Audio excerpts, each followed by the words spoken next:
নমস্কার। আজকে আমরা মুন্ডক উপনিষদের যতটুকু বাকি আছে ওইটা পড়ে নেব। আমরা কলকাতা কথামৃতের সঙ্গে ব্যবস্থায় এবং সদানন্দ ইউটিউব ও উনি এটা প্রচার করেন। তাদের জন্যে সেই বহুদিন আগে 2020-তে ডিসেম্বর থেকে শুরু হয়েছিল। সেই 2020 থেকে 2026-এর এই মার্চে এসে গেলাম। আমরা ডিসেম্বর মাসে পরে 2 মাস আমরা বন্ধ রাখি, খুব ঠান্ডা পড়ে, বরফ পড়ে, কেউ থাকে না, আমরাও চলে যাই এদিক ওদিক একটু, সেই কারণে। কিন্তু 2020-র পরেই যেহেতু ওটা প্যান্ডামিক হয়েছিল, তো আমরা এখানেই ছিলাম, তাই পড়েও ছিলাম। তো যাই হোক, আমরা 5টি উপনিষদ পড়া হয়ে গিয়েছে। ঈশ্বর উপনিষদ দিয়ে, ঈশোপনিষদ দিয়ে শুরু হয়েছিল, করতে করতে আমরা এসে মুন্ডক উপনিষদে পৌঁছেছি। আজকে মুন্ডক উপনিষদটি আমরা পড়া শেষ করব। আসুন আমরা যেমন শান্তি,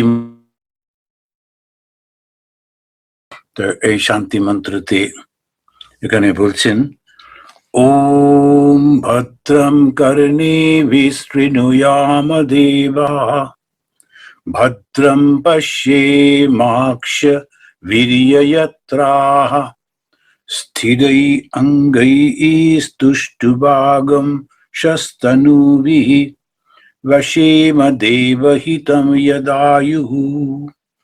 ओम शांति शांति शांति, হরি ওম। আমাদের এই যে বলে শান্তি মন্ত্র, শান্তি মন্ত্র উপনিষদ যখনই আমরা পড়ি, প্রত্যেকটা উপনিষদের একটা করে নিজের নিজের শান্তি মন্ত্র আছে। তো এই শান্তি মন্ত্র যখনই পড়ি তখন তার একটা অর্থটা নিজে থেকে দিয়ে দেন। কিরকম? তখন বলছেন, ভদ্রম কর্ণেভিঃ শৃণুয়াম দেবাঃ, হে দেবতারা, আমরা যেমন এই যে তোমরা পবিত্র যারা তোমরা রয়েছ, আমরা যেন পবিত্র শব্দই শুধু শুনি। কর্ণেভিঃ, কান দিয়ে আমরা তো শুনবো, কিন্তু সেটা একটা আহার, সেটা গ্রহণ করা হয়। তো আহার মানে সাধারণত আমরা শুধু মুখ দিয়ে যেটা খাই যেটা মনে করি, কিন্তু তা তো নয়। আহার মানে আহরণ, গ্রহণ করা। তা আমরা কান দিয়েও তো গ্রহণ করি। তো ভালো ভালো কথা যখন শুনি তখন আমাদের উৎসাহ হয়, ভালো লাগে, ভালো করতে ইচ্ছা করে। আবার যখন খারাপ কথা শুনি কিংবা নিন্দামন্দ শুনি, অনেক সময় এমন সব কথা বলে আমার কোনো ব্যাপার নেই, কিন্তু আমি রেগে যাই তার উপরে, এরকম সমস্ত হয়। তো সেটাতে উনি বলছেন, হে দেবতারা, এটা দেখো যেন আমার এই যে কান দুটি তুমি দিয়েছ, এটা দিয়ে যে শব্দ শুনবো, এর জন্য আমাকে পবিত্র করে। ভদ্রম কর্ণেভিঃ শৃণুয়াম দেবাঃ। তারপরেই বলছেন, ভদ্রম পক্ষে মাক্ষভির্যজত্রাঃ। ঠিক তেমনি ভাবে আমাদের এই চোখ দিয়ে আমরা যেন ভালো ভালো জিনিস দেখতে পাই। যখনই কোনো ভালো জিনিস দেখি তখনই ভালো লাগে। ভগবান শ্রীরামকৃষ্ণদেব বলছেন যে বাড়িতে চতুর্দিকে ভগবানের সমস্ত ছবি টাঙিয়ে রাখতে হয়। তখন কি হয়, দেবতাদের ছবি থাকলে যখনই এদিক ওদিক তাকাচ্ছি, দেবতার ছবি তো দেখছি, তখন একটা ভালো লাগে। তো সেই জন্যে ওই যারা ওগুলো পছন্দ করেন, যারা বুঝতে পারেন, তারা এগুলো করেন। তখন বলছেন যে আমরা যেন চোখ দিয়ে ভালো জিনিস গ্রহণ করি। তো চোখ দিয়ে যখন দেখি তখন একটা ভালো জিনিস গ্রহণ করছি, কান দিয়ে যখন শুনি ভালো জিনিস নিচ্ছি। তো তারপরে উনি বলছেন যে স্থিরৈ অঙ্গৈ স্তুষ্টুবাগম শস্তনূভিঃ, আমাদের এই শরীর, মন, বুদ্ধি, অঙ্গ প্রত্যঙ্গ, হে দেবতা, তুমি সুস্থ করে রাখো, যাতে আমি বশীম দেবহিতম যদায়ুঃ, যতদিন আমার আয়ু থাকবে ততদিন তোমরা যেটা পছন্দ করো সেই কাজ যেন আমি করতে পারি। নিজের শরীরের জন্য প্রার্থনা করছেন। অনেক সময় মনে হয় শরীরের জন্য কি করব, কেন করব শরীরের জন্য প্রার্থনা? নিজে আনন্দ করব, ভোগ করব বলে না, যজাতি যেমন সে নিজের শরীরটা ভোগ করবে বলে তা নয়, এখানে বলছে যাতে আমি সুস্থ থেকে সবার মঙ্গল করতে পারি, সকলের সেবা করতে পারি, দেবতারা পর্যন্ত খুশি হবেন। এই যে শান্তি মন্ত্রটার মাধ্যমে কত কি শেখা যায়। তা ওইটাই হচ্ছে আমরা যখন ভোজন করি, আমরা স্পর্শের মাধ্যমে যেটা পাই সেটা যেন ভালো হয়। যেমন গুরুদেবের চরণে যখন আমরা স্পর্শ করি, ভগবানের কাছে গিয়ে যখন প্রণাম করি, তখন মনটা শুদ্ধ হয়ে যায়। তো স্পর্শটা সেটাও যেন ভালো হয়। আমাদের যে শব্দগুলো ওটাও যেন আমাদের উৎসাহ ব্যঞ্জক হয়। যে দৃশ্যগুলো দেখব সেটা যেন আমাদের সবসময় অনুপ্রাণিত করে, যাতে আমরা ভালো হতে পারি।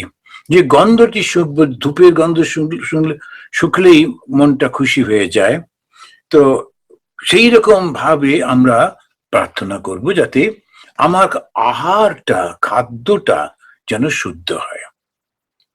তো এই শুদ্ধ শরীর নিয়ে তারপরে কি করব, আমরা বিভিন্ন উপনিষদের সব পড়েছি, মুন্ডক উপনিষদেও আমরা একটা একটা করে সব করে এখন আমরা যেখানে এসেছি গত ডিসেম্বর মাসে যেটা পড়ে তবে শেষ করেছিলাম, যে দুটো অমূল্য উপদেশ আমরা ওই ডিসেম্বর মাসে পেয়েছিলাম। একটা কি, উনি বলছেন যে যিনি যা কামনা করবেন সেইটা পেতে, সেই বাসনা পূরণ করতে তিনি আবার সেই জায়গাতে জন্মাবেন। এটা খুব গুরুত্বপূর্ণ কথা। হিন্দুরা আমরা বিশ্বাস করি যে পুনর্জন্ম আছে, এবং সে আছে সেটা প্রমাণও আছে। যে অনেকে বলেন আমি মানি না, মানেন না তো মানো না। এখন আমরা যে কর্মটা করছি তার তো একটা ফল তো হবে। সেই ফলটা কোথায় যাবে, কে ভোগ করবে? আমি একটু চুরি টুরি করে, বদমাইশি করে, তারপরে আমাকে কেউ ধরতে পারলো না, আমি খুব ভোগটোগ করে মারা গেলাম। তখন লোকে বললো দেখো দেখি অন্যায় করে কিরম ভোগটোগ করে চলে গেল, কই তার তো কিছু হলো না, আমরাই সৎ থাকি, ঠাকুর আমাদেরই কষ্ট দেন। ওর কষ্ট কি করে আমরা জানবো? এর পরে জীবনে ওর যে কষ্ট হবে সেটা তো আমরা দেখতে পাচ্ছি না, কিন্তু ঋষিরা পান বলি এটা বলেন। আমরা যে মানবো না সেটা কি করে সম্ভব? প্রত্যেকটা অ্যাকশনের একটা রিয়াকশন তো আছে।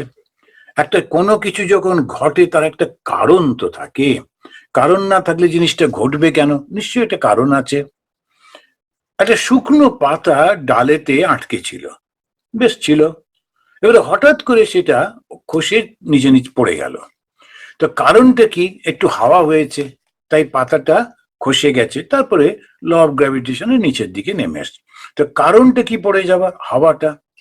কোনো কারণ তো না থাকবেই, কারণ না থাকলে কোনো ঘটনা ঘটে না। তাহলে ওই যে মানুষগুলো জন্ম থেকেই কষ্ট পাচ্ছেন, আমরা সিম্প্যাথি আছে, ঠাকুরকে বলি ওরকম যেন না হয়, কিন্তু কারণ তো কিছু আছে। আবার যারা এখন খুব সুন্দর সুন্দর জীবন পাচ্ছেন, অথচ বদমাইশি করছেন, খারাপ কাজ করছেন, লোককে কষ্ট দিচ্ছেন, অন্যের কষ্টের কারণ হচ্ছেন, ওরা কিন্তু পূর্বজন্মে ভালো কাজ করেছিল, করে সুযোগটা পেয়েছিল, সুযোগটা অপব্যবহার করলো, ওই জন্য এই গোলমালটা হয়ে গেল। ওই জন্যে ওই কর্মটা খুবই গুরুত্বপূর্ণ। তো এখানে বলছেন কামান ইয়া কামায়াতে মন্যমানা, তুমি যেটা মনে করেছিলে যে কামনাগুলো, ওটা খুব ডেঞ্জারাস। যে কামনাগুলো মনের মধ্যে ছিল সেইটা নিয়েই তুমি মারা যাবে, এবং সেই কামনাটা নিয়েই আবার গিয়ে যেখানে ওই কামনা পরিপূর্ণ হবে ওখানে জন্মাবে। কামান ইয়া কাময়তে মন্যমান স কামবি জায়তে তত্র তত্র পর্যাপ্ত কামস্য কৃতাত্মনস্ত ইহৈব সর্বে প্রবিলি অন্তি কামাঃ। এই তৃতীয় মুন্ডকে দ্বিতীয় স্কন্ধে দ্বিতীয় মন্ত্রে এইটি পরিষ্কার করে উনি বলে দিয়েছেন। এটা আমরা ডিসেম্বর মাসে এইটা পড়েছিলাম। যিনি যা কামনা করবেন তা পেতে, সেই বাসনা পূরণ করতে আবার ওইখানেই জন্মগ্রহণ করবেন। যার সমস্ত বাসনা পূরণ হয়ে গেছে তিনি মুক্ত হবেন। এখন মুক্ত বলতে কি? আমরা যারা বেদান্ত পড়ছি আমরা সব জানি, মুক্ত মানে হচ্ছে জন্ম মৃত্যু জরা ব্যাধি, এই যে চক্র, এই চক্রটা থেকে মুক্ত হওয়া, জন্ম মৃত্যু জরা ব্যাধি চক্র থেকে সে মুক্ত হয়ে যাবে। কেন না, আর পছন্দ হচ্ছে না, যথেষ্ট হয়েছে। এই 10 মাস 10 দিন মাতৃগর্ভে থাকা, তারপরে জন্মাবার পর এই করে করে করে করে তারপরে 80 বছর 90 বছর পর্যন্ত কি নানা রকম সব ঘটনা রে বাবা। এখন করে টোরে এখন আর দরকার নেই। যারা মনে করছেন না খুব ভালোই তো বেশ সুন্দর, না তাদের জন্য এটা দরকার নেই, ওরা কন্টিনিউ করুন, ঠিকই আছে। যারা মনে করছে যে না এনাফ, আর বাপুর দরকার নেই, তখন ওই শুরু হয়ে গেল আত্মাকে জানবার জন্যে চেষ্টা। কেন না, যতদিন না আত্মাকে জানবো ততদিন আমার এই বারবার আসা যাওয়া হতেই থাকবে। এমনকি হিন্দুরা তারা স্বর্গেও যেতে চান না। কেন, স্বর্গে গেলে একটা কিছু পেলাম, কিন্তু যখন পাবো কিছুদিন পরে তো আবার সেটা শেষ হয়ে যাবে, আবার তো ফিরতে হবে। ভালো কাজ করেছি স্বর্গে গেলাম, কিন্তু স্বর্গে গিয়ে যেমন একটা খুব ভালো জায়গায় গিয়েছিলাম কিছুদিন, তারপরে আবার সেটা হয়ে গেল, আবার ফিরে এসো। ওই ফিরতে তো হবেই। এই ফেরাটা কোথায়? এই পৃথিবীটা হচ্ছে কর্মভূমি। কয়েকবার আমরা আলোচনা করেছি, স্বামী বিবেকানন্দ বলেছেন যে স্বর্গটা হচ্ছে ভোগভূমি। ভালো কর্ম করেছো, স্বর্গে গেলে ভোগ করলে খুব আনন্দ হলো, কিন্তু যেই ভোগটা শেষ হয়ে গেল, কর্মের ফলটা শেষ হয়ে গেল, তখন বললো আপনার ব্যালেন্স শেষ হয়ে গেছে, এবারে বেরিয়ে পড়ুন। আবার যেই আমরা নরকে গেলাম, কষ্ট ভোগ করলাম, কষ্টেরও একটা শেষ আছে। যেমন জেলখানায় গেছে 6 বছরের জন্য, 6 বছর শেষ হলো, বললো যাও এই জিনিসপত্র নিয়ে এবার তুমি আবার বেরিয়ে যাও। কোথায় যাচ্ছে? ওই আবার কর্মভূমিতে। কর্মভূমি কোনটা? এই পৃথিবীটা। সেই জন্য বলছে যে মানুষের দেহটা পাওয়ার পর এবং এই মুক্তির ব্যাপারটা যদি জানি, যে আমি যদি চেষ্টা করি, কোনো বাসনা যদি মনের মধ্যে না থাকে, তাহলে আর জন্মাতে হবে না। তখন কি হয় সেটা আমরা পরে দেখব, ঋষি বলছেন।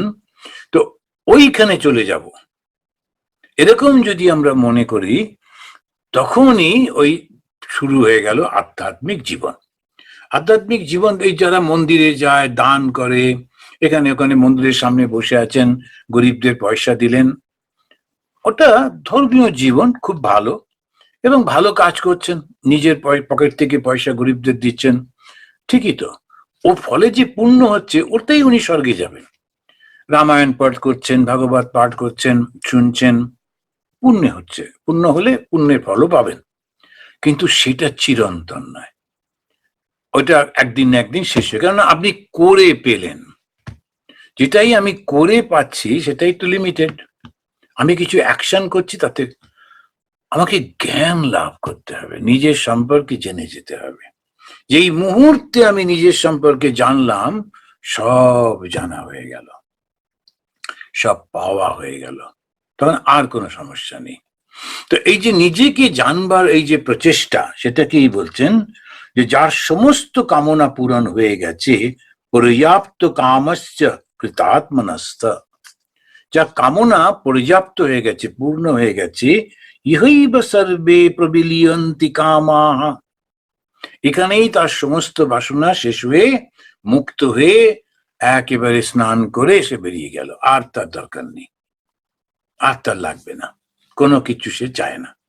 তো ওই কারণেতেই আমাদের বারংবার ফিরে ফিরে আসতে হয়, তার কারণ এই অ্যাটাচমেন্ট গুলোর জন্য প্রচন্ড আমরা মনে করি যে এই অ্যাটাচমেন্ট থাকে। তো মারা যাবার পর দেখবেন হিন্দুদের সব কতগুলো সব নিয়ম থাকে, কারো 11 দিন পর শ্রাদ্ধ করছে, তারপরে কেউ বা 13 দিন, কেউ বা 15 দিন, কেউ 17 দিন, এরকম সব করে টরে, বিভিন্ন এসব ভাগ আছে।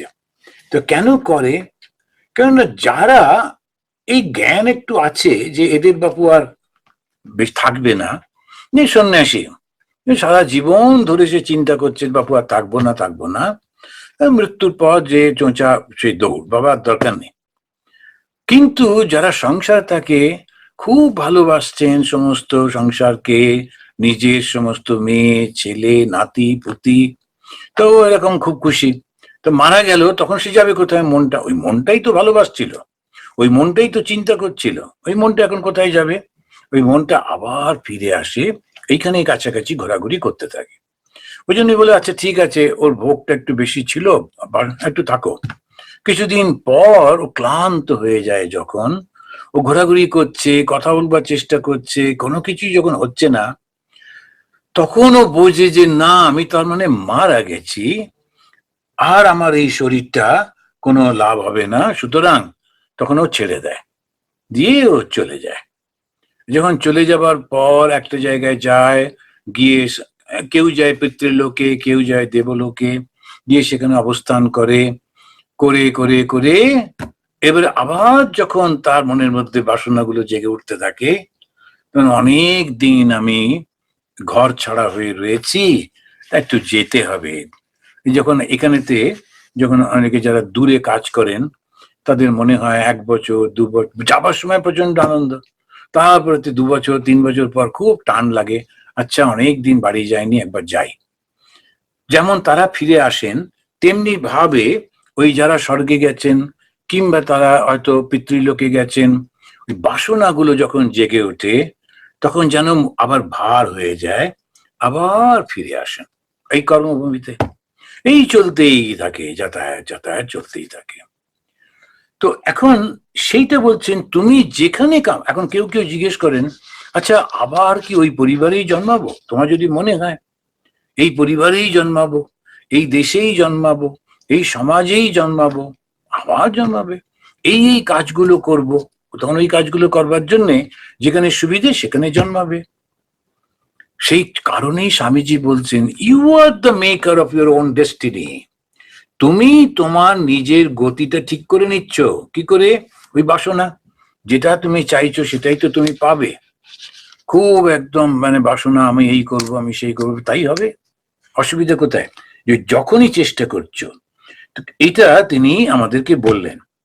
কি বললেন? যে যে যেটা কামনা করবে সেইটা পাবার জন্য তাকে ওখানে আসতে হবে, এবং যারা চাইবে না তারা আর আসবে না। এই একটা হলো।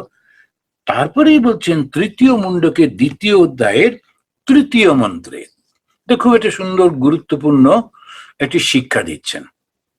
তিনি বলছেন, অয়মাত্মা ন অয়মাত্মা প্রবচনেন লভ্য। এখন এই যে সেকেন্ড লাইনটা, যারা কোনো কিছু চায় না তাদের কি হবে? আত্মজ্ঞান হবে। এইটা একটুখানি মনে রাখতে হবে।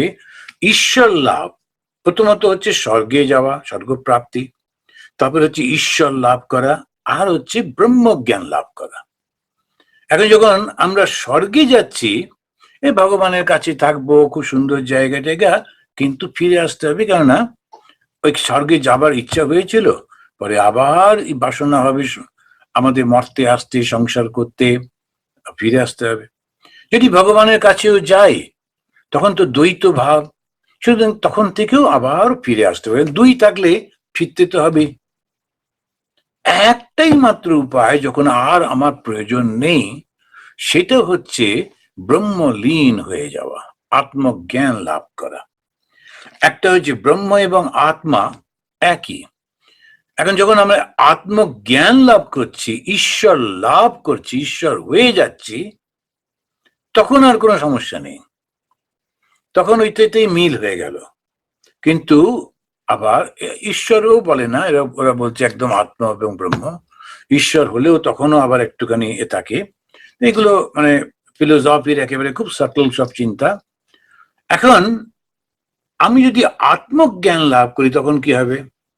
আমি নিজেকে জানলাম, আর তো কোনো জানার ব্যাপার নেই, সব শেষ হয়ে গেল, জ্ঞানের শেষ প্রান্তে। তো সেইটাতে আমি পৌঁছে যেতে পারবো। তাহলে কি করে যাব? তখন ইনি বলছেন, শোনো, ন অয়ম আত্মা প্রবচনে লভ্য। আমরা গিয়ে খুব ভালো ভালো প্রবচন শুনছি, প্রবচন শুনছি, প্রবচন শুনছি, কত আজকাল তো খুব হয়েছে না প্রবচনে। আগে তো এত কিছু পাওয়া যেত না, আজকাল কত সুবিধে হয়েছে। চতুর্দিকে নানা রকম আলোচনা হচ্ছে, যার যেখানে যাচ্ছে। যতই শোনো না কেন, আত্মজ্ঞান লাভ কিন্তু তার দ্বারা হবে না। ন অয়ম আত্মা, অয়ম মানে এই আত্মা, আমাদের যে ভেতরে যে চৈতন্য, প্রবচনে না, প্রবচন মানে হচ্ছে শাস্ত্র ব্যাখ্যা, প্রচুর শাস্ত্র ব্যাখ্যা শুনছি তাতে হবে না। না মেধয়া, তীক্ষ্ণ বুদ্ধি, সে সঙ্গে সঙ্গে, আচ্ছা আপনারা এরকম বলেছেন, এখানে এইটা বলেছে, যখন সঙ্গে সঙ্গে সাজিয়ে ফেললো। এক একজন থাকে, কি বুদ্ধি মানুষের বাবা! এখন এই মাটিতে বসে চাঁদেতে লোক পাঠিয়ে দিচ্ছে, সেই লোকটা হার্টবিটটা কত এখানে বসে বসে দেখছে, ভেবে দেখুন তো কি বুদ্ধি। এখন সেই রকম যারা এগুলো করতে পারে, খুব বুদ্ধি, কিন্তু ওই বুদ্ধি দিয়ে আত্মজ্ঞান লাভ হবে না, সেটা আবার একটা সমস্যা আছে। আত্মজ্ঞান লাভ কেবলমাত্র অন্য একটা উপায় হবে, সেটাতে বলতে গিয়ে বলছেন ন অয়ম আত্মা প্রবচনে না লভ্য। তারপরে বললেন না মেধয়া, না মানে না, মেধা বা বুদ্ধির দ্বারা হবে না, না বহু না শ্রুতে না, অনেক নানান রকম শাস্ত্র বাক্য শুনেছি, সমস্ত মুখস্থ করে রেখেছি, যেখানে হচ্ছে হুড়ুড় করে বলে দিচ্ছি, তাতেও হবে না। তারপরে এটা অদ্ভুত কথা বললেন, यमे বৈশে বৃণুতে তেন লভ্য। এই আত্মা যাকে ইচ্ছা করবেন সেই মাত্র তার কাছেই তিনি ধরা দেবেন। यमे বৈশে বৃণুতে তেন লভ্য। ঠাকুর শ্রীরামকৃষ্ণদেব তিনি আত্মা দিয়ে বলছেন না, কারণ না ওর বোঝানো মুশকিল। তিনি বলছেন ঈশ্বরের স্বভাব কিরকম জানো, বালকের মতো। ঈশ্বর দিয়ে বলছেন কিরকম স্বভাব, বালকের মতো। বালক কি করে, ওর কাছে কেউ একজন বললো, এই এই তোমার এই সুন্দর জামাটা কে দিয়েছে গো? বাবা দিয়েছে, আমাকে দিয়ে দাও। না, দেবো না। ও চলে গেল। ছোট্ট ছেলে ওইটা জামাটা পরে খুব খুশি, আরেকজন বলছে আমি তোমাকে চকলেট দেবো, আমি তোমাকে এই পুতুলটা দেবো। ও দেবে না, না আমি জামাটা দেবো না। এরপরে হঠাৎ করে কথা নেই বার্তা নেই, জামাটা খুলে এসে ওর কোলে ফেলে দিয়ে চলে গেল।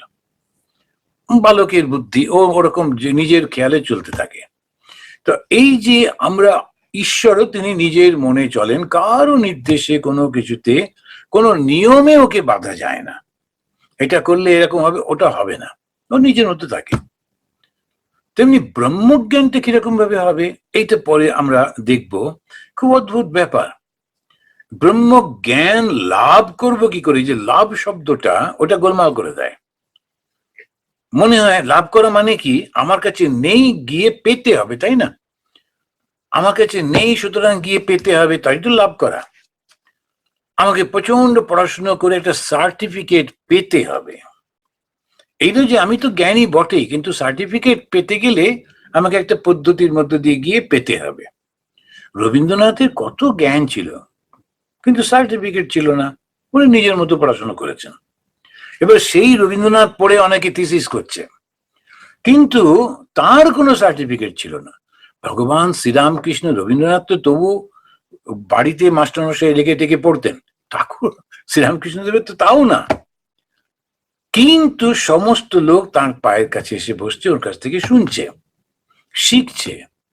তা এই যে জ্ঞানটা কোথা থেকে আসছে, ঠাকুর শ্রীরামকৃষ্ণদেবের যে জ্ঞান, সেটা হচ্ছে ওই ব্রহ্মজ্ঞান। তাই বলছেন অফুরন্ত, মা রাস ঠেলে দেন। যারা জানেন, এই যে গ্রামের দিকে ওই যখন মেয়েরা ধান কুটতো না আগেকার দিনে, তখন তো মেশিন ছিল না, একটা এরকম ঢেঁকি মতো থাকতো, টুকটুক করে ওটা পড়তো, আর পাশে অনেকটা ধান রাখা থাকতো, ওটা এসে পড়তো। রাস ঠেলে দিচ্ছেন, ওটা একটু একটু করে, শেষই হচ্ছে না, চাল হয়ে গেল, ওটা তুলে দিল, আবার আবার আবার আসছে, রাস ঠেলে দিচ্ছেন। এত এত এত জ্ঞান তখন দিচ্ছেন, কেন কি অনন্ত জ্ঞানের অধিকারী তো, সুতরাং অটোমেটিক্যালি আসছে। উনি বলছেন যেন কেউ একজন করে দিচ্ছে না, অটোমেটিক ওটা। তো এইখানে বললেন যমে বৈশে বৃণুতে তেন লভ্য। আত্মা যাকে চান তাকেই ধরা দেন, ওই শিশুর মতো যাকে চান তাকে। কিন্তু এখানে শিশু না, এখানে হচ্ছে অন্য আর একটা, সেটা আলোচনা করতে গিয়ে দেখলাম যে আত্মজ্ঞান লাভ যখন আমরা এটা বলি, তখন আমরা একটা মনে করি যে জিনিসটা নেই সেটা পাবো না, তা কিন্তু না।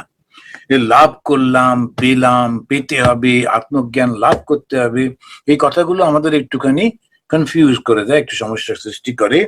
আমাদের মনে হয় কিছু একটা পেতে হবে। আসলে আমি তো আমি তো স্বরূপত আত্মা। আবার কোথায় লাভ করব, কি লাভ করব? শুধু ভুলে গিয়েছিলাম যে আমি স্বরূপত আত্মা। কেন? তখন এই আত্মাটার উপরে আমি একটা শরীর চাপিয়েছিলাম, একটা রূপ। এই আত্মাটা শরীর চাপিয়ে শুধু না, তাকে একটা নাম দিয়েছি। শুধু নাম না, চারপাশে আবার ওই রকম নানান রকম শরীর এবং নাম সৃষ্টি করেছি, নাম ও রূপ। নাম এবং রূপের এই যে জগৎ, জগৎটা কি? নাম আর রূপ। একটা নাম থাকবে, একটা রূপ থাকবে। এই নাম রূপের জগৎ সৃষ্টি করেছি, করে আমি তার মধ্যে রয়ে গেছি। এবারে কেউ এসে বলল, তুমি কি, এটা কি হচ্ছে, কোথায় তুমি এখানে বসে আছো, এসো। যেই মুহূর্তে তিনি আমাদের দেখিয়ে দিলেন, সঙ্গে সঙ্গে মনে হলো, আরে তাই তো, এবার কি? ভগবান শ্রীরামকৃষ্ণদেবের সেই গল্পটা মনে পড়ছে, যে একটি বাঘিনী, সে শিকার করতে গেছিল, ভেড়া শিকার করতে গেছিল। গিয়ে সে তার প্রসব মতো ছিল, মানে সে গর্ভিণী ছিল, শিকার করতে গিয়ে প্রসব করে দিল এবং তারপরে তাদের মারা গেল। ওর যে সেই ছোট্ট বাচ্চাটা ওই ভেড়াগুলোর সঙ্গে বড় হচ্ছে, ছোট্ট বাচ্চা ওদের ওটাই জানে। একটা ভেড়ার দুধ খাচ্ছে, তাদের মতো আস্তে আস্তে বড় হয়ে ওদের মতো ঘাস খাচ্ছে, ঘাস খাওয়াটা অভ্যাস করেছে। আবার ওরা যেমন ভাবে ডাকে সেরকম ভাবে ডাকছে, আস্তে আস্তে বিশাল চেহারা হয়েছে বাঘের, কিন্তু ব্যবহারটা ভেড়াদের মতো। এই ভেড়াগুলো যেমন কিছু দেখলে ভয় পেয়ে একসঙ্গে দৌড়ে, ও দৌড়চ্ছে। এবার আর একটা বড় বাঘ জঙ্গল থেকে ওই ভেড়া শিকার করতে এসে, খুব অবাক, দূর থেকেও দেখছে একটা বিরাট বড় বাঘ ওর মধ্যে দাঁড়িয়ে আছে এবং মাটিতে মুখ দিয়ে ঘাস খাচ্ছে। ও বললো, কি সর্বনাশ, এটা কে? তখন ও ভেড়া টেড়া ছেড়ে দিয়ে ওই বাঘটাকে ধরেছে, বলাই, তুই এখানে কি করছিস? তো বলছে, আগে আমি ভেড়া, আমাকে ছেড়ে দিন। তো বলছে, ভেড়া? ভেড়াগুলোর সঙ্গে তুই ঘুরছিস কেন? তুই তো বাঘ। বলছে, না আমি বাঘ নই, আমি ভেড়া। আর ও ওই ভেড়াদের মতো করে ডাকছে, ব্লিটিং। তারপরে ওই ঘাস খাওয়া। তখন ওই ঠাকুরের গল্প বলছেন, ওকে টেনে টেনে একটা জলাশয়ের কাছে নিয়ে গেছে, খুব পরিষ্কার জল। বলছেন, এই দেখ, তোকেও যেমন দেখতে আমাকেও তেমন দেখতে কিনা? তখন বলছে, আগে তাই তো। তুই হচ্ছিস জঙ্গলের রাজা, তুই ভেড়াদের সঙ্গে ঘুরবি কেন? যেই উনি বললেন, বলে, এই দেখ কিরকম ভাবে ডাকতে হবে, তুই এরকম ভেড়াদের মতো ডাকছিস কেন? এরকম ভাবে সিংহ গর্জন যখন হলো, যখন সেই গর্জন করলেন, সঙ্গে সঙ্গে জঙ্গল কেঁপে উঠলো। ওর মনের মধ্যে থেকে ওই ভুল ধারণা যে আমি একটি ভেড়া, সেইটি কেটে গেল। আর সঙ্গে সঙ্গে ওর মধ্যে সেই বাঘের তেজ এসে গেল। তা এই যে রয়্যাল বেঙ্গল টাইগারের যে তেজগুলো, সেই তেজটা এসে গেল। তো ওটা কি ও পেলো? অন্য জায়গায় গিয়ে পেলো না, ও তো অলরেডি ছিল। শুধুমাত্র গুরু এসে ওর মনের অন্ধকারটা দূর করে দিলেন। ওই আর একটা বাঘ, ও হচ্ছে গুরু। সে কি করলো? ওকে শুধু বলল, তুমি ভেড়া নাও, তুমি সেই ভয়ঙ্কর শক্তি, জঙ্গলের রাজা। যে মুহূর্তে সে নিজেকে চিনতে পারলো, সঙ্গে সঙ্গে তার ব্রহ্ম জ্ঞান লাভ। মানে কি? আমি তো ব্রহ্মই, কিন্তু ভেড়ার পালের মতো আমিও এই জগতের মধ্যে, আমার নাম এই, আমার বাবার নাম এই, আমার ঠাকুরদাদা এই, আমি এখানে জন্মেছিলাম, এই স্কুলে পড়েছিলাম, এই করে বেড়াচ্ছি।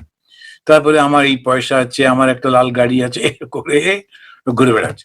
এখন ওই করতে গিয়ে এবারে গুরু এসে বললেন, যেই গুরুর কাছে গেল, যে আমার এত কিছু টাকা সত্ত্বেও কিছুতেই না শান্তি আসছে না। পয়সা আছে, তারপরে তো সম্মান আছে সমাজে, কিন্তু আমার ভয়ে যাচ্ছে না, এরপরে কি হবে কি হবে করে ভয় পাচ্ছি, আর আমার কিছুতেই শান্তি আসছে না। তখন ওই গুরু বললেন, অহম ব্রহ্মাস্মি তত্ত্বমসি। আমি যেমন ব্রহ্ম, তুমিও তাই, তুমিও সেই ব্রহ্মন। এবারে তুমি নিজেকে এইভাবে চিন্তা করো, তুমি দেহ নাও, তুমি মন নাও, তুমি শুদ্ধ আত্মা। কোথায় তোমার সংসার? কে তোমার ছেলে, কে তোমার মেয়ে? কেউ কোথাও নেই, এই জগতে একমাত্র তুমি অবস্থান করছো চৈতন্য স্বরূপ। শঙ্করাচার্য তার সে বিখ্যাত মহম্মদ করে তিনি বলছেন যে, যেমন সেই স্তোত্র পাঠ করতে, যে আমি দেহ নই, মন নই, আমি সমস্ত ইন্দ্রিয় নই, ইত্যাদি ইত্যাদি। তখন বলতে বলতে গিয়ে বলছেন, চিদানন্দ রূপ শিবোহম শিবোহম।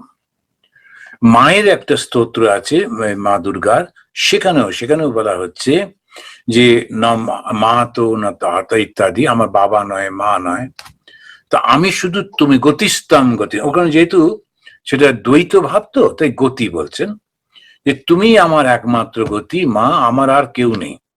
গতিস্তম গতিস্তম তমেকা ভবানী, তম এক ভবানী, হে ভবানী তুমি এক। যেহেতু এটা দ্বৈত ভাবে সেটা এরকম। আর এখানে অদ্বৈত ভাবে শঙ্করাচার্য বলতে গিয়ে বলছেন যে না, অহম নির্বিকল্প নিরাকার রূপ, আমি নির্বিকল্প, আমার কোনো কল্প নেই, আমার কোনো অঙ্গ নেই, প্রত্যঙ্গ নেই, নাম নেই, রূপ নেই, আমি হচ্ছে চিদানন্দ রূপ শিবোহম শিবোহম। যেই ওইটা এলো আর সব বন্ধন চলে গেল। তো সেই কারণে বলা হচ্ছে যেন ইয়মে বৈশে বৃণুতে তেন লভ্য, যেন আত্মা যাকে চান তিনি তাকে লাভ করেন। তা তো নয়, আত্মা তাকে লাভ করতে পারে না, ওইরকম ভাবে আত্মা করেনও না। আমি নিজেকে জানছি, আমি নিজেকে বুঝতে পারছি, আমি যখন বুঝলাম তখনই এটা হয়ে গেল। অনেক রকম ব্যাখ্যা রয়েছে, কিছু ভুল ব্যাখ্যাও হয়, কেননা মনে হয় যেন আত্মা দর্শন দিচ্ছেন, যেই আত্মা দর্শন দিচ্ছেন বলি তখন দ্বৈত এসে গেল, দুটো, যেমন ঈশ্বর দর্শন, ভগবান লাভ, কিন্তু তা তো নয়। আমি ওই সিংহটার মতো, ওই বাঘটার মতো, যে মুহূর্তে সে নিজেকে জানতে পারলো আমি জঙ্গলের রাজা, আমি ভেড়া নই, সঙ্গে সঙ্গে জেনে গেল। মায়ার জাদু অত্যন্ত শক্তিশালী, যেটা যা নয় তাকে তাই করে দেয়। এই যে আমাদের এই শরীরটা, এটা মল মূত্র, তারপরে হাড় মজ্জা রক্ত এইসব দিয়ে তৈরি, কিন্তু এই শরীরে এমন মন, এই শরীরটা ডাক্তাররা রোজ কাটাছেঁড়া করছে, যারা অপারেশন করে রোজ দেখেন ওই ভেতরে কি আছে, তথাপি যেই অপারেশন করে সেলাই টেলাই করে হাত মুখ ধুয়ে আবার সেই শরীরে মন। কেউ কেউ একটু চরিত্রহীন হয়ে যান। এখন এই কেন হয়ে যান? ওই তো শরীরটা, তুমি একটু আগেই তো কেটে এলে। না, কিছুতেই হয় না, কেননা ওই মায়া, ওইটাতেই মনটা পড়ে থাকে। কি অদ্ভুত না? একদম খুলে পুরো দেখে বুঝে কিচ্ছু নেই, একটা হাড়ের উপরে মাংস টাংস দিয়ে সাজিয়ে দিয়েছে, কিন্তু তথাপি আমরা এই শরীরটার জন্যই পাগল হচ্ছি। আমি একটা জায়গায় বেড়াতে গেছিলাম, দেখলাম সব এই যেমন এরা এদের সাথে করে, তো সব পরিবারের লোকেরা তারা একটা বড় কূপ মতো নিয়েছে, কুয়ো মতো, গরম জল, ওর মধ্যে সবাই ডুবে বসে আছে। ওটা খুব খুশি, হ্যাঁ, এখন নিতে এলো, এরকম একটু খরচা টর্চা করে কি লাভটা হচ্ছে। তারপর কেউ কেউ আবার দেখেছি যে সমস্ত ছবি টবিতে একটা ওই যে একটু জলের মধ্যে শুয়ে আছেন, আর একটু মদ রয়েছে, একটা বাস একটু একটু করে, ওটা কি শোবার জায়গা? বেশ ঘাড়ে পিঠে ব্যথা হয়ে যায়, তবুও মনে হচ্ছে ছবিটা দেখে কি আনন্দে আছে। কিছুই আনন্দ নেই, শুধু শুধু মনে করছে আনন্দে আছে। আনন্দ কি ওখানে থাকে? আনন্দ তো মনের মধ্যে থাকে। তো সেই কারণেতে এই মায়ার এই যে জাদু, এই জাদুর বন্ধন থেকে মুক্ত হওয়া অত্যন্ত কঠিন। এই বিভৎস এই শরীরটার বর্ণনা শঙ্করাচার্য অত্যন্ত গ্রাফিক্যালি পরিষ্কার করে উনি তার বিবেক চূড়ামণির প্রথম দিকে দিয়েছেন। কেন দিচ্ছেন? যাতে আমাদের মনের মধ্যে গেঁথে যায়। তারা ওই চাইছে যে জগৎ থেকে বেরিয়ে যেতে, যারা আত্মজ্ঞান লাভ করতে চাইছে, যারা ব্রহ্ম জ্ঞান লাভ করতে চাইছে, তাদের মনের মধ্যে প্রথম এই শরীরটা সম্পর্কে সমস্ত মোহ যাতে চলে যায়। আর শুধু তাই তো নয়, শরীর তা তো নয়, আবার দুটো লোক হাততালি দিল, পাঁচটা লোক একটু প্রশংসা করলো, এমন মুগ্ধ হয়ে যায় তাতে। আর কেউ যদি একটু নিন্দামন্দ করেছো, কি করেনি, আপনি যদি এইটা একটু এইভাবে বলতেন ভালো হতো, ব্যাস তার উপর রাগ হয়ে গেল, এই ওকে ও যেন না ঢোকে, ওই জন্য না আসে। কি রকম ভাবে আমরা বোকার মতো।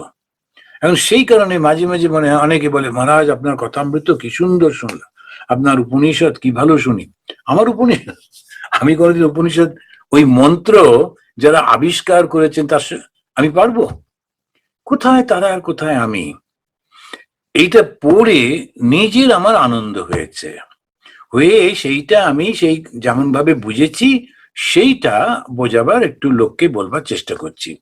ওদের পড়ার সময় নেই, তাই পড়লে ওরা আমার থেকে অনেক ভালো বুঝতে পারবে, কিন্তু এটাই একটু চেষ্টা হচ্ছে।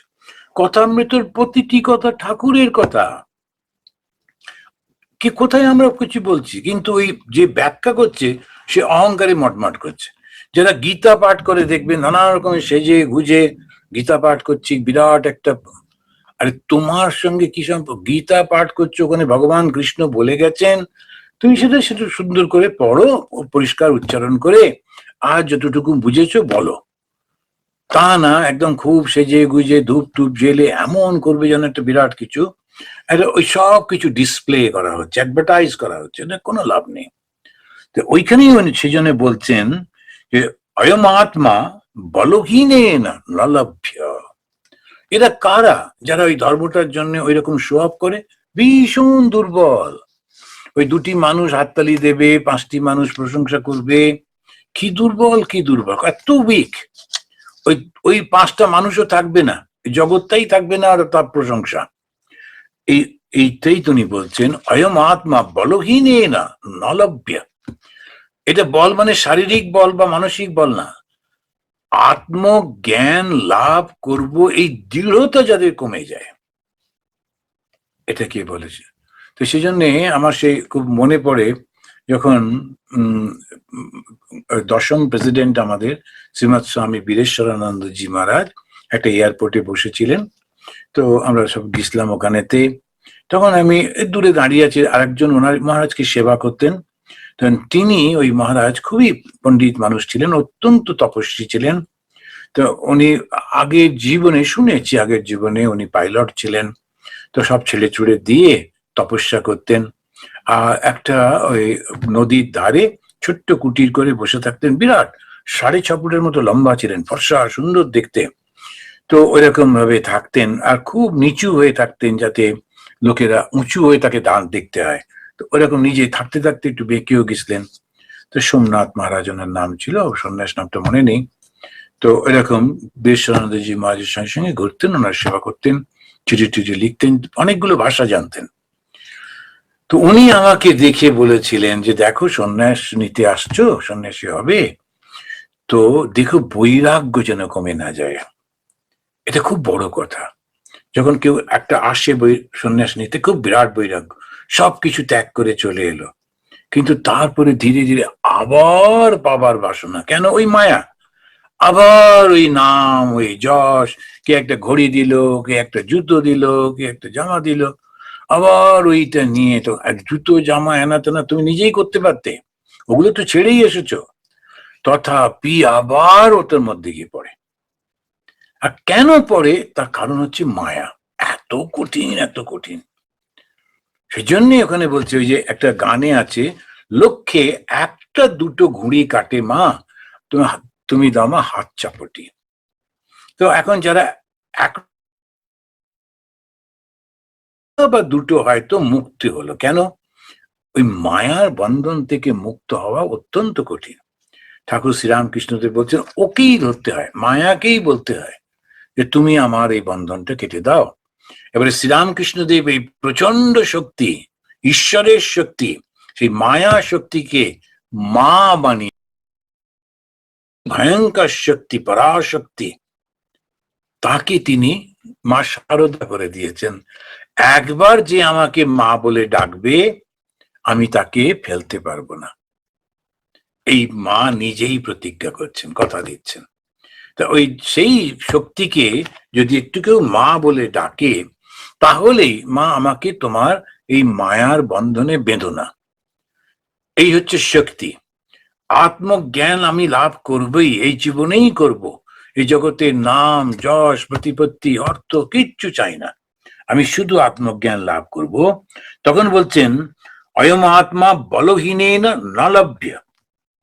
তারপরেই বলছেন যে আত্মা যাকে লাভ করবে, আত্মজ্ঞান নিষ্ঠা, কারা আপনাকে জানতে পারবেন? শাস্ত্র গুরুবাক্য অবলম্বন করে জগতের যাবতীয় ভোগ আকর্ষণ উপেক্ষা করে একনিষ্ঠ হয়ে যিনি চেষ্টা করবেন, তিনি ব্রহ্মজ্ঞান আত্মজ্ঞান নিশ্চয়ই লাভ করবেন। এই শাস্ত্র বলছে তুমি আত্মা এবং তুমি নিজেই আত্মাকে জানতে পারবে বলে তারা বলছেন তুমি এরকম এরকম করো। এবং কি কি বলছেন? তুমি বলছেন প্রথমে শুনতে হবে। তো যেই শুনলে শ্রবণ মনন নিদিধ্যাসন, এই তিনটে পদ্ধতি, শ্রবণ মনন আর নিদিধ্যাসন।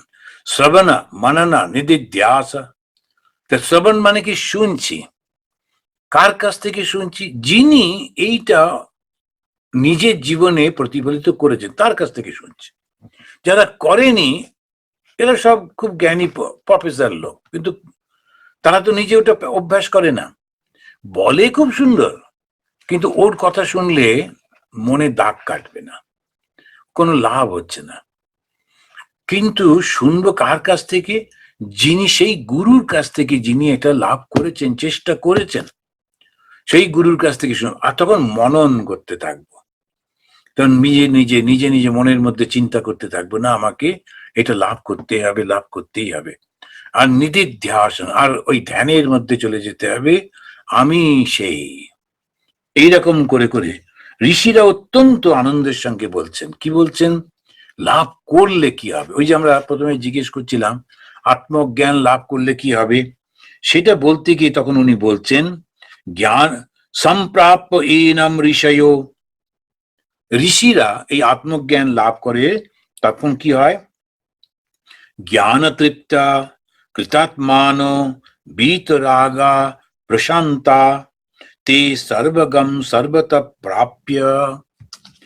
সুন্দর করে ওখানে বলে দিচ্ছেন কি কি হবে। সম্প্রাপ্য এনম ঋষয়, পাবার পর বলছেন, এমনি বানিয়ে বানিয়ে বলছেন না, নিজের অভিজ্ঞতা থেকে বলছেন। ভগবান শ্রীরামকৃষ্ণ দেবের কাছে যখন যুবক নরেন্দ্রনাথ গেছেন পরবর্তীকালে স্বামী বিবেকানন্দ, যে মশাই আপনি ঈশ্বরকে দেখেছেন? সঙ্গে সঙ্গে বলছেন আমি দেখেছি, তোকেও দেখাতে পারি, পরিষ্কার আমি ঈশ্বরকে দেখেছি, তোমাকেও দেখাতে পারি। তো সম্প্রাপ্য এনম ঋষয়, ঋষিরা জেনে তারপরে বলছেন কি হয় জানো আত্মজ্ঞান লাভ করার পরে? বলছেন জ্ঞান তৃপ্তা, তৃপ্ত হয়ে যায়। আমরা যে ছুটে বেড়াই, মানুষ যে ছুটে বেড়ায়, সবকিছু করে বেড়াচ্ছে কেন? কেন কি মানুষের বাসনা রয়েছে প্রচন্ড, সে এটা কিছু করতে চাইছে, এটা চাই চাই চাই চাই। সেই জন্য আমরা কিছুতেই তৃপ্ত হতে পারছি না, ছুটে ছুটে বেড়াচ্ছি। একটা জায়গায় আছি, মনে হচ্ছে আর একটা জায়গায় গেলে আমি আনন্দ থাকবো। একটা কাজ করছি, মনে হচ্ছে আর একটা কাজ করলে আমি আনন্দে থাকবো। একজনকে দেখি মনে হচ্ছে ওর মতো হলে আমি আনন্দে থাকবো। যখন আমরা মুভি সিনেমা আর্টিস্টদের দেখি কিরকম সেজে গুজে সুন্দর একদম, আর সবসময় বেশ একদম ফিটফাট হয়ে থাকেন, ওরকম হলে আনন্দে থাকবো। ওদের জীবনটা গিয়ে দেখো না কি অবস্থা।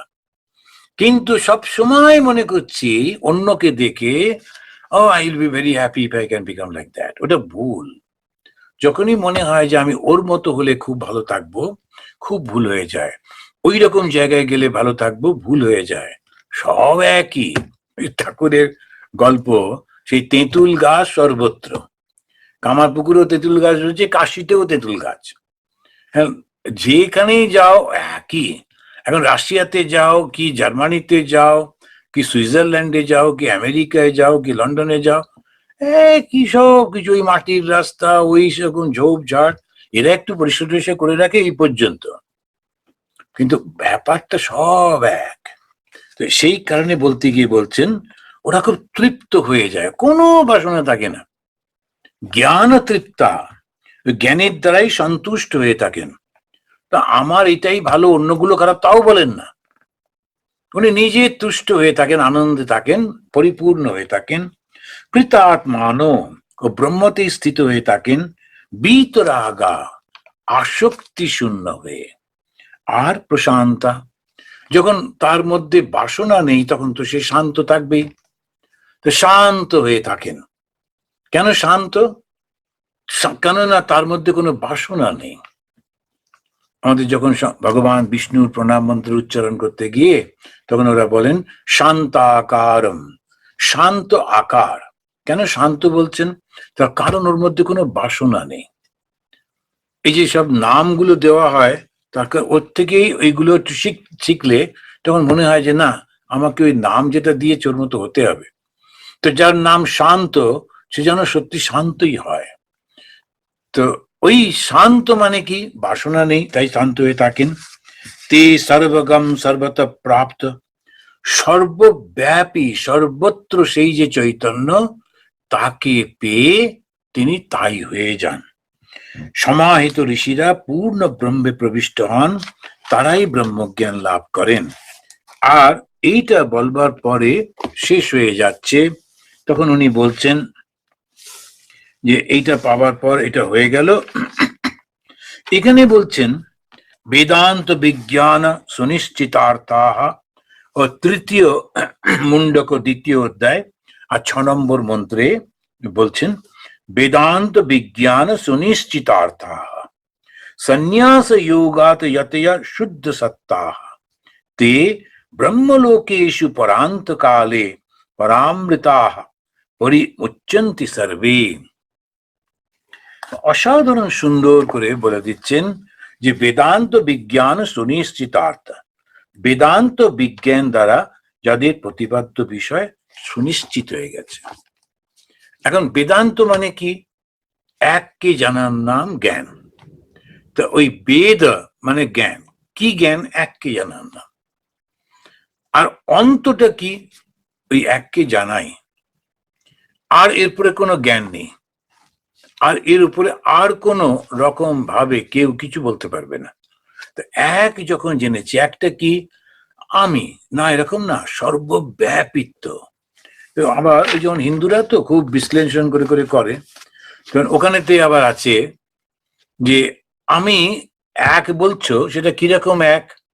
তো অনেকগুলো খেজুর গাছ রয়েছে, তার মধ্যে একটা আম গাছ।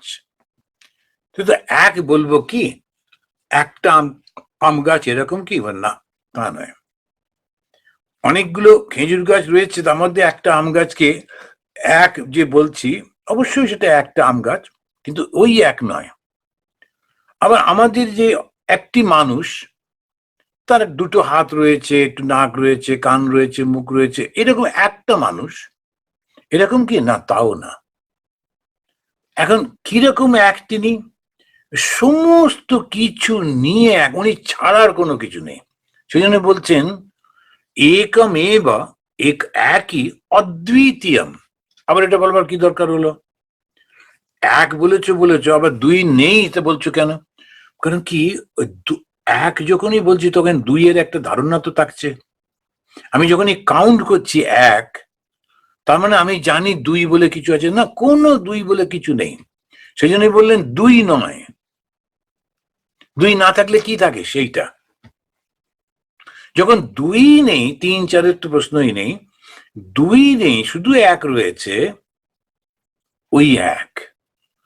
সেই জন্যে আমাদের যখন চিন্তা করছি, আমরা যখন এক, অনেক অনেক ধর্মেই বলে যে ঈশ্বর এক, কিন্তু এক মানে ওরা আবার অন্যগুলো বাদ দিয়ে এক না, সেরকম না। বেদান্তে যখন এক বলছেন, সব কিছু যা দেখছি ওটা আমার দেখার ভুল। আসলে একই চৈতন্য বিভিন্ন রূপে প্রতিফলিত হচ্ছে, আমার দেখার ভুল। আমি মনে করছি ওই রকম সব, কেউ নারী, কেউ পুরুষ, কেউ বৃদ্ধ, কেউ যুবক, কেউ বা শিক্ষিত, কেউ অশিক্ষিত, কেউ পশু পাখি গাছপালা, না, সব এক। ওই যে একের ধারণা যখন হয়ে যাচ্ছে, বেদান্ত বিজ্ঞান, বিজ্ঞান শব্দটা কেন বললো? উপলব্ধি করলো। জ্ঞান একটা হয়, প্রফেসর যারা ওই ফিলোসফি পড়েন বা পড়ান, তাদের এই জ্ঞানটা আছে, খুব সুন্দর করে বলতেও পারবেন। কিন্তু অনুভব করেননি বলেই তার ব্যবহারের মধ্যে সেটা প্রকাশ হচ্ছে না।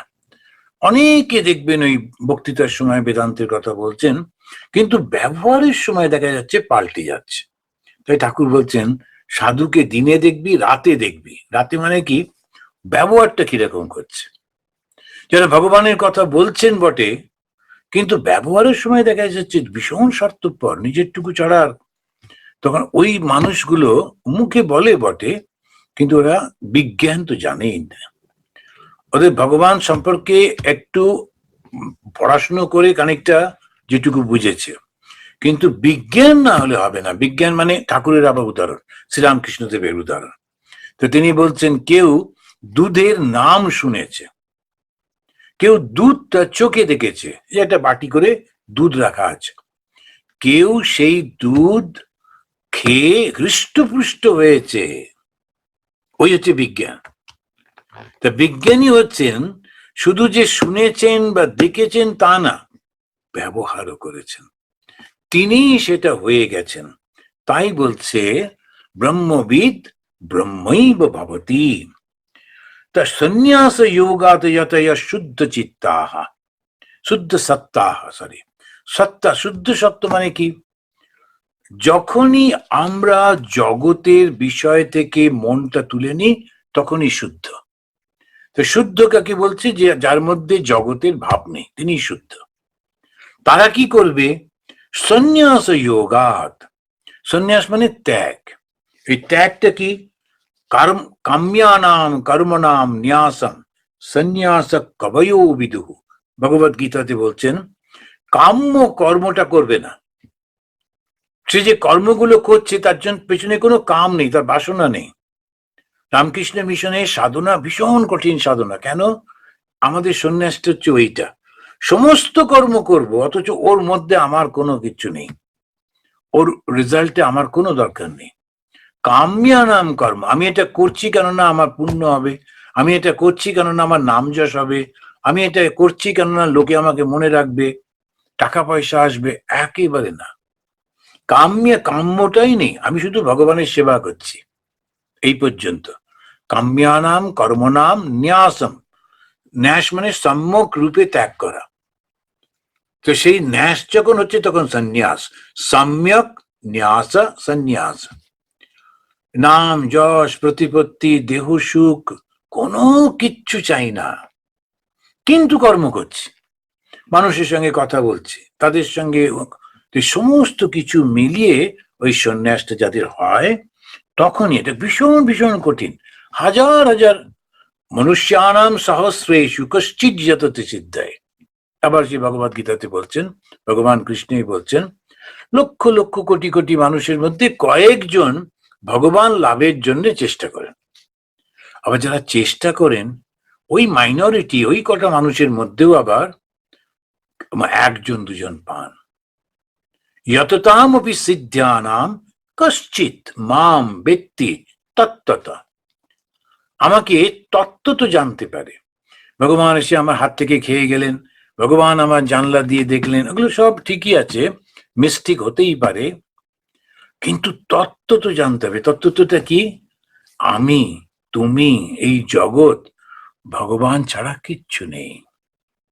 ওই হচ্ছে তত্ত্ব তো জানা, কোনো কিচ্ছু নেই ওটা ছাড়া।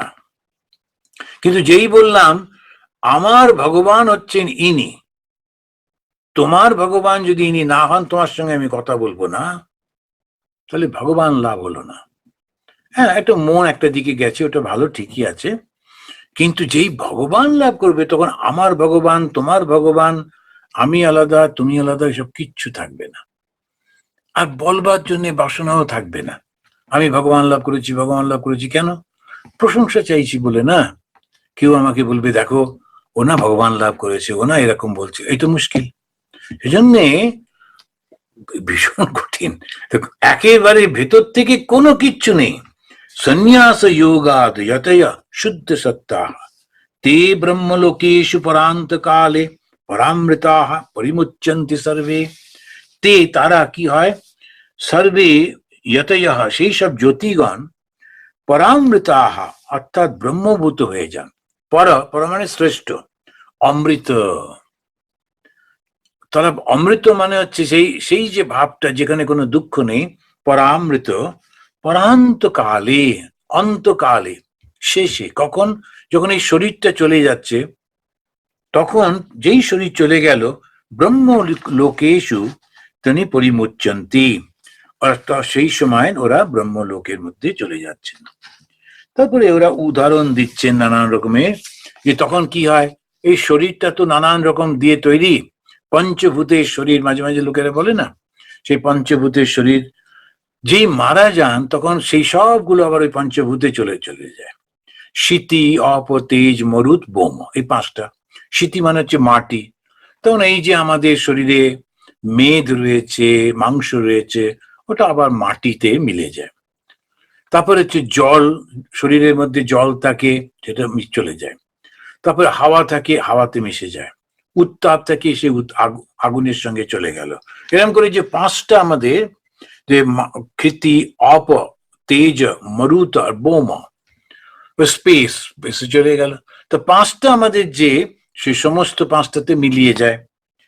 আমি, আসল যে আমি কিন্তু তখন সেই ভগবানের, তারপরে ভগবান না, ব্রহ্মের সঙ্গে, আমরা ভগবান বলে অভ্যেস, ব্রহ্মের সঙ্গে। তো এখন একটা উদাহরণ দিচ্ছেন, খুব সুন্দর উদাহরণ। এই উদাহরণটা কি? এই উদাহরণ দিতে গিয়ে বলছেন, একটা নদী যেমন বয়ে চলেছে, यदानंद स्तंदमाना समुद्रस्तम गच्छन्ति नाम रूपे विहाय। এই বলতে গিয়ে ওই 8 নম্বর মন্ত্রতে বলছেন, यथा नद्य स्तंदमाना, একটা নদী, সে বেশ একদম যাচ্ছে সুন্দর সমুদ্রে, কিন্তু যেই সমুদ্রে পড়লো, নদীটাকে আর পাওয়া যাবে? আর তো পাওয়া যাবে না। তো আমাদের এই যে বেঙ্গলের কাছে ওই একটা জায়গা আছে, সেখানেতে গঙ্গা গিয়ে সমুদ্রে পড়ছে। কপিল মুনি আশ্রম আছেন, খুব বড় উৎসব হয় বছরে একবার, সারা ভারত থেকে সব তীর্থযাত্রীরা আসেন কপিল মুনি আশ্রমে। গঙ্গা সাগর, সুন্দর নামটা, গঙ্গা গিয়ে সাগরের সঙ্গে মিলছে। তা ওইখান দিয়ে আমি বারবার আন্দামানে যখন যেতে হয়, জাহাজে করে যেতাম, তো ওইটাই দেখতাম, গঙ্গাটার জলটা কিরকম একটু মাটি মাটি মতো, কারণ যেসব জায়গা দিয়ে আসছে। কিন্তু সমুদ্র তো যায় একেবারে সেই নানা ব্লু কালারের একদম হয়ে যায়, তারপরে একদম মনে হয় যেন কালো হয়ে গেছে। তো ওই সমুদ্রের জলে গিয়ে মিশে যাচ্ছে। প্রথম দিকটায় বেশ বোঝা যাচ্ছে খানিকটা গঙ্গা জল ঢুকছে, আর তারপরে বোঝা যায় না, গঙ্গা সমুদ্রে হারিয়ে যায়। তো এটা বলতে গিয়ে বলছেন যে যেমন করে যে প্রবাহমান নদী তার নামটা আর রূপটা হারিয়ে ফেলে, নদীর যে রূপ, গঙ্গার যে রূপটা, আর সে গঙ্গার নামটা সমুদ্রে গিয়ে সমুদ্রে হয়ে গেল। ঠিক তেমনি ভাবে ব্রহ্মজ্ঞানী, তিনি নাম রূপ থেকে বিমুক্ত হয়ে সপ্রকাশ ব্রহ্ম হয়ে যাচ্ছেন, নিজেই সেই ব্রহ্ম হয়ে যাচ্ছেন, আর তার কোনো দিকে থাকেন না। এরপরেতে উনি শেষ হয়ে যাচ্ছে। এটা শেষ হচ্ছে যেটা, যিনি পরম পুরুষ ব্রহ্মকে জানেন, আত্মস্বরূপকে উপলব্ধি করেন, তিনি ব্রহ্মই হয়ে যান। তিনি বলছেন, ব্রহ্মবিদ ব্রহ্মৈব ভবতি, তরতি শোকম তরতি পাপ আত্মানম। তো সমস্ত কিছু পেরিয়ে চলে যান, আর কোনো শোক থাকে না, আর কোনো পাপ থাকে না, আর কোনো কিচ্ছু থাকে না। ওইটা আমাদের হচ্ছে লক্ষ্য। তা ঋষি সেইটি উপলব্ধি করে আর একজনকে দিয়ে যাচ্ছেন। তা আমাদের ঋষি অঙ্গিরা, সেই অঙ্গিরা নামক সে যিনি ঋষি ছিলেন, তা তিনি সেই সত্য বাক্যটা বলছেন। অজীর্ণ ব্রত যিনি ব্রত করেননি, তাকে দিচ্ছেন যে পরম পরম ঋষিভ্যো নমঃ, পরম ঋষিভ্যো নমঃ। সেই ঋষিদেরকে তিনি দিচ্ছেন, সৌনক নামে যে ঋষি, তাকে দিচ্ছেন। গুরু পরম্পরায় এটা চলে আসছে। তো আমাদের এই মুন্ডক উপনিষদ পড়া হলো।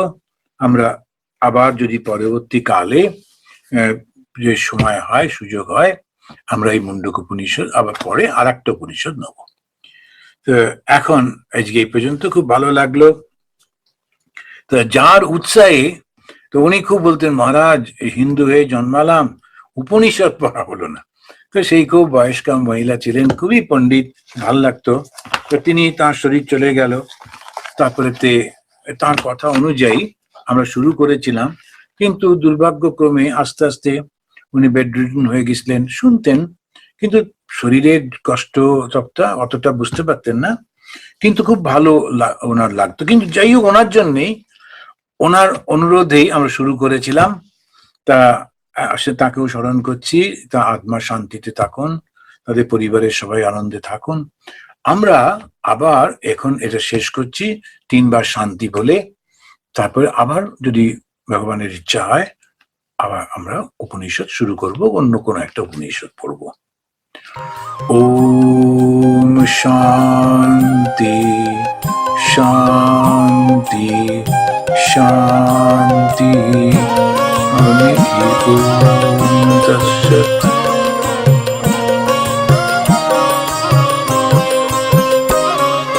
শঙ্করী চরণে মনোমগ্ন হয়ে রে, শঙ্করী চরণে মনোমগ্ন হয়ে রে, শঙ্করী চরণে মনোমগ্ন হয়ে রে, শঙ্করী চরণে মনোমগ্ন হয়ে